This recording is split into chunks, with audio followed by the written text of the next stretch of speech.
Hello, viewers. Good day to you all.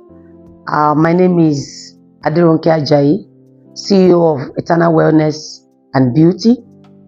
We have many products and packages in the company. One of the things we do is that we do online counseling and offline counseling. And by God's grace, I'm going to be doing a lot of talk with you in my YouTube channels. I want you to subscribe so that we can journey together. Our vision as a company is that one of the vision is that we journey with people through their thick and thin, and God, through that experiences, God brings out a better them in all areas. So today, by the grace of God, I'm going to be starting the first series of teachings on abuses. I'll be talking about a number of areas, and we'll be covering a number of areas. But this first message I'll be talking about emotional abuse. Emotional abuse. Suffice to say that there are many kind of abuses. There are physical abuses, there are verbal abuses, there are emotional abuses, there are financial abuses, there are psychological abuses, sexual abuses. We are going to be touching each and every of these abuses. For this particular edition, I want to start briefly to talk to us about emotional abuses. What are emotional abuses? Emotional abuses are abuses that in most cases people do not even recognize as abuse, because it's a type of abuse that has been seen as normal. Now, what are emotional abuses? They are abuses that people could use their actions, their inactions, their words, their behavior to abuse a victim. And it could come in different areas. It happens in relationships. People could be abused in marital relationships, in family relationships, even in professional relationships. Emotional abuses can actually take place. Now, these are abuses. In this form of abuses, they include non-verbal behaviors.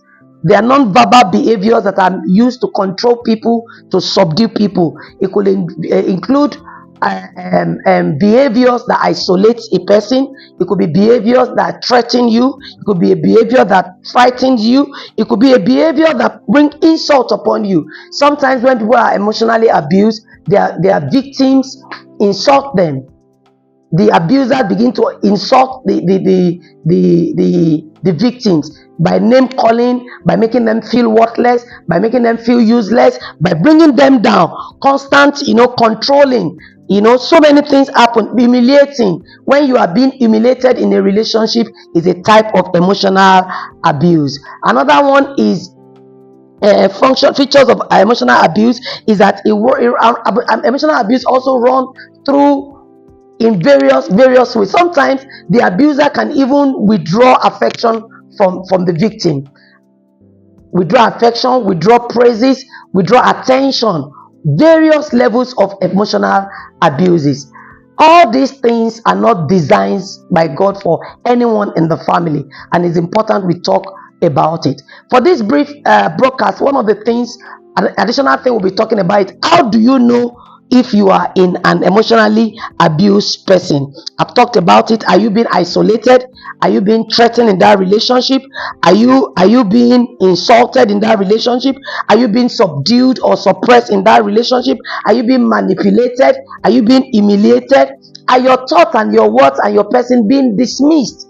All these things show a strong sign that such persons are being emotional abused. Emotional abuses have many terrible effects.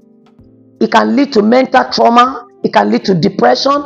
Emotional abuse can lead to a lot of anxiety and a lot of sicknesses and disorder in the body of the victim. It's important that we do not tolerate this kind of attitude. We do not allow this kind of situation in our lives. Emotional abuse, some of the effect of emotional abuse too is that it limits and reduces the victim. There are many things that happen that we can use to determine if somebody is actually abused. We want to look at 7 signs that makes you know if you are in an abused relationship or abusive relationship. One of them is called gaslighting. What is gaslighting? Gaslighting is basically talking about a situation whereby the feelings, the reality, the thoughts, the complaint of the victim is not heard. When a person is in a relationship and that person is being gaslighted, a thought or his thought is not paid attention to. A complaint are not seen. These are complaint are not seen. They are not seen as something important. When somebody is in a gaslighting relationship, one of the things that happen is that the attitude and the behavior and the things that the person is complaining about is seen as nothing, is trivialized. When you are in that kind of relationship, or somebody is in that kind of relationship with you, either you or somebody you know or you love, it's an example of a person that is being emotional abused. Another sign to know and determine that you are in an abusive relationship is that, are you being isolated by your loved ones? Now, when people are emotionally abused, one of the things that the abusers do is that they isolate you from your loved ones. One of the reasons why they do that is that they don't want you to voice what is happening to you to other people. They don't want your loved ones to know about it. They don't want people around you to know about it. So they make you, the way they do that is that they disconnect you from your loved ones. They may not want you to see your pastors. They may not want to see your imam, as the case may be. They may not want you to see your parents. They may not allow you to see friends, people that can, get to know your authentic person. They deny you access to such people. Another thing that happens when people are in emotionally abusive relationship is that such people use insultive words. They use insultive languages on you, derailing words on you, words that are vulgar, words that demean you. When you are in a relationship with, maybe in a marriage with a partner, with a spouse, or in your organization, or in your career, or among your friends, and these kind of things are happening, this is showing that you are emotionally abused. In a proper relationship, people should not be insulted. People should not be using insultive language on you. They should not use demeaning words on you. They should not use demeaning expressions on you. Another one, which is the fourth one, when somebody is in an emotionally abusive relationship, is yelling.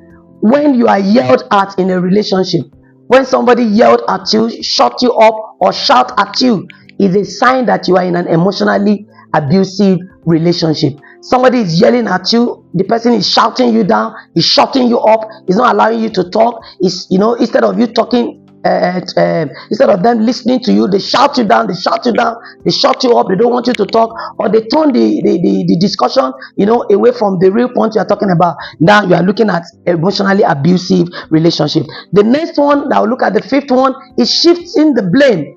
When you are in a relationship with a person, like I said before, it could happen in any kind of relationship: father to son, mother to daughter, parent to their children, husband to wife, wife to children, and boss to employees, employee to employers. All along, if any of these things are happening, they are signs of people that are being emotionally abused. The fifth one we are looking at is shifting the blame. When you are in a relationship and it's important that in relationship we should be able to take responsibility for our actions. If you have done something wrong to a partner, you should be willing to say, "Oh, I'm sorry, I didn't mean to do that," and genuinely do a turnaround. Let the partner see that you are truly, genuinely sorry. Not just through the words alone, with the words fine, but adding to the word, let there be a turnaround in that behavior. If your spouse or somebody you are in a relationship with is saying, "I don't like you doing this to me, I don't like you treating me this way," you listen to them. But when people are in an emotionally abusive relationship, their thoughts, their words are not heard.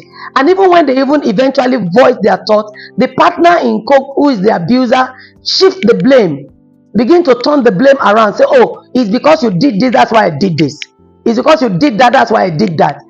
They shift the blame. They turn it around from themselves. They turn it back always on the victim. The number 6 point of people that are emotionally abused is that there's extreme jealousy. They are jealous over your call, over your phone, over your achievements, over your successes. When somebody is emotionally abused and such a person is in a relationship, you have a friend who hears about your testimony and is unhappy about it, is jealous about it. They see your milestone achievement, they are jealous about it, they are fighting it. They are not genuinely happy with you. They are not genuinely rejoicing with you. They are looking for how to block you and how to block your calls, how to monitor you, how to do all those things and make sure that those blessings don't continue in your life.